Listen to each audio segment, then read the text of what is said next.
warga negara kita itu berada di bawah ekstrim kemiskinan kita menjadi 63%. Kan angka kemiskinan itu menjadi 47%. Tingkat kemiskinan secara real untuk di Indonesia. Kita berada di peringkat keempat jika kita menggunakan data di 63%. Kalau di 47% kita berada di peringkat 6 atau peringkat 7. Mengapa? Karena di dalam suatu pemerataan pendapatan kita selalu disuguhkan terhadap suatu solusi yang tidak substantif, yaitu bantuan sosial.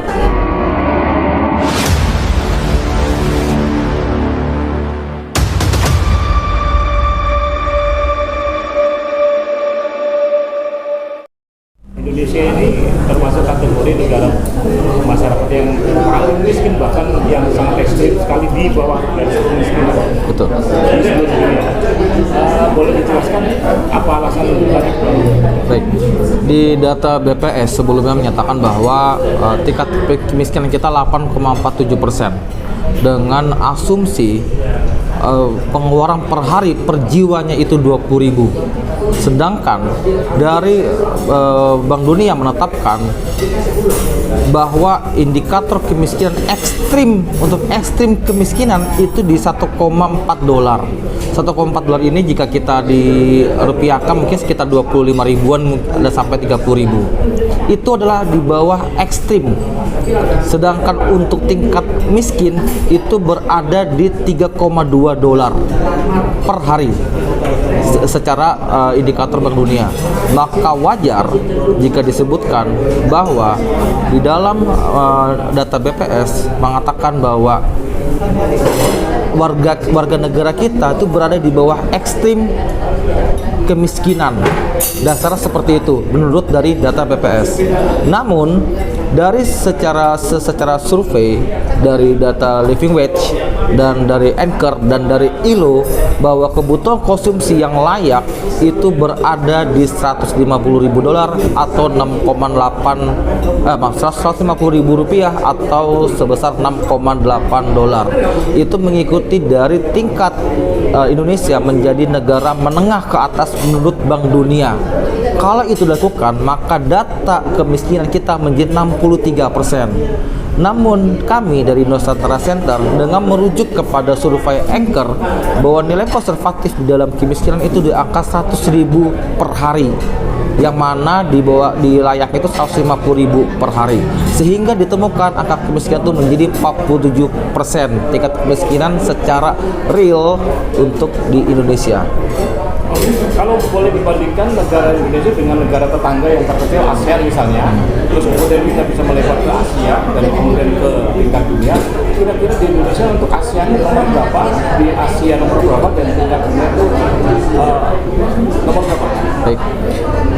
Kalau dari segi Asia memang belum ada data yang secara terukur, namun secara dunia menurut dari World Bank kita berada di peringkat keempat jika kita menggunakan data di 63%. Kalau di 47% kita berada di peringkat 6 atau peringkat 7 secara 47%. Tapi kalau misalkan 8,47% kita masih di bawah, masih dianggap masih negara yang baik kalau secara BPS.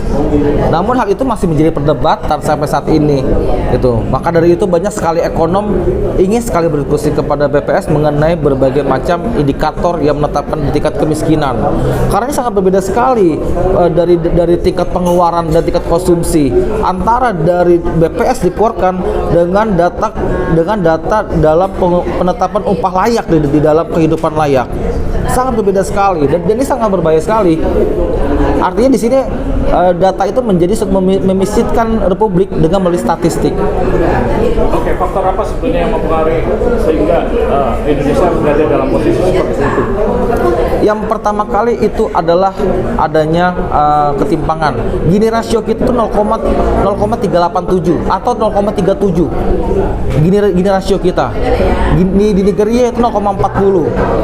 0,37 artinya adanya ketimpangan secara sosial. Ketimpangan secara dari si kaya dan si miskin. Sedangkan dari HDI kita di angka 72. Saat ini meningkat di 75. Social progress kita di angka 67. Social index kita dunia itu sebanyak 0,5. Artinya sebanyak angka kebahagiaan yang hidup di Indonesia itu berada di 0,5, setengahnya. 0,5 itu maksimal di 10, maksimal yang terbaik. Angka hidup untuk orang tua untuk bisa melanjutkan usianya itu cuma setengah. Itu yang menjadi suatu ketimpangan. Banyak sekali suatu akses dari negara, dari kita sosial bawah itu tidak memiliki akses terhadap pendidikan dan kesejahteraan. Mengapa? Karena di dalam suatu pemerataan pendapatan kita selalu disuguhkan terhadap suatu solusi yang tidak substantif, yaitu bantuan sosial. Bagus, tetapi tidak substantif. Yang kita seharusnya dilakukan adalah secara produktif, yang warga negara ini menjadi aktor di dalam produksi. Oke. Tadi kalau disinggung soal korelasi antara pertumbuhan ekonomi tadi, soal kemiskinan, itu pasti korelasinya sangat dekat dengan pendidikan. Nah, kira-kira angka yang seperti apa menurut Bapak itu yang bisa dua-duanya bisa naik? Angka yang seharusnya menjadi naik itu adalah ketika ketimpangan atau Gini rasionya itu rendah. Gini rasio yang secara ekonomi Pancasila yang seharusnya berada di titik 0 seharusnya secara kita lihat dari konstitusi, mandat konstitusi. Namun dari berbagai macam pemikir ekonomi seperti Prof. Dr. Sumitro, Prof. Mubiarto, Prof. Widodo secara teknokratik mengatakan di angka 0,1. Dan ini kita masih di angka 0,37. Ya semoga dengan adanya berbagai macam solusi yang dilakukan oleh pemerintah, kita ini dapat menurunkan Gini rasionya. Pertama Gini rasio. Yang kedua itu adalah di Social Progress Index. Social Progress Index ini adalah angka kebahagiaan. Ini dilakukan di berbagai macam seperti di negara Brazil. Mereka ada namanya GNH, Gross Neto Human. Ada rasa happy-nya untuk tinggal di negara tersebut. Ini diwakili oleh nama Social Progress Index. Kenapa begitu? Ketika suatu pertumbuhan ekonomi itu naik, walaupun sampai double digit, tapi tidak ada kebahagiaan, maka di situ letaknya ada namanya hukum the law of diminishing. The law of diminishing itu adalah dengan naiknya pertumbuhan, tapi tidak memiliki suatu kebahagiaan. Itu diambil dari teori ekonomi. Nah ini yang terjadi di negara-negara maju, di negara-negara liberal. Pertumbuhan ekonomi mereka tinggi, tapi mereka tuh nggak happy hidup di sana. Karena itulah harus di dalam suatu program BPS harus ada namanya GDP. GDP bagus, tapi GDP tidak merata karena melihat dari suatu investasi asing. Harus disertai dengan nama Gini rasio. Gini rasio harus semakin kecil. Yang ketiga harus namanya HDI, Human Development Index. Indeks warga negara mengakses pendidikan dan kesehatan. Yang keempat Social Progress Index, angka kebahagiaan, angka harapan hidup tinggal di negara Indonesia. Yang terakhir yang belum pernah ada dan saat ini lagi sedang dikembangkan, yaitu adalah indeks Green GDP, tentang ekspansi ekonomi terhadap lingkungan. Bagaimana dampak lingkungan, bagaimana social cost dan environment cost. Jadi 5 indeks itu yang harus dikeluarkan oleh data statistik kita. Oke, bagus. Yakin dalam rejim Prabowo ini optimis untuk mencapai semua itu, mengingat bahwa kondisi penegakan hukum dan situasi politik itu sedang carut-marut. Bagaimana?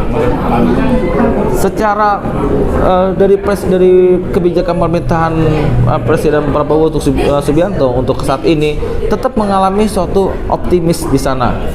Mengapa saya katakan begitu? Walaupun ada carut-marut dengan berbagai macam kebijakan yang telah beliau lakukan, perlahan ada suatu progres bahwa negara mengambil peran aktif. Tentunya dengan catatan peran aktifnya ini harus lebih kepada build up, bukan kepada trickle down, bukan kepada ke atas, bukan menekan yang di bawah.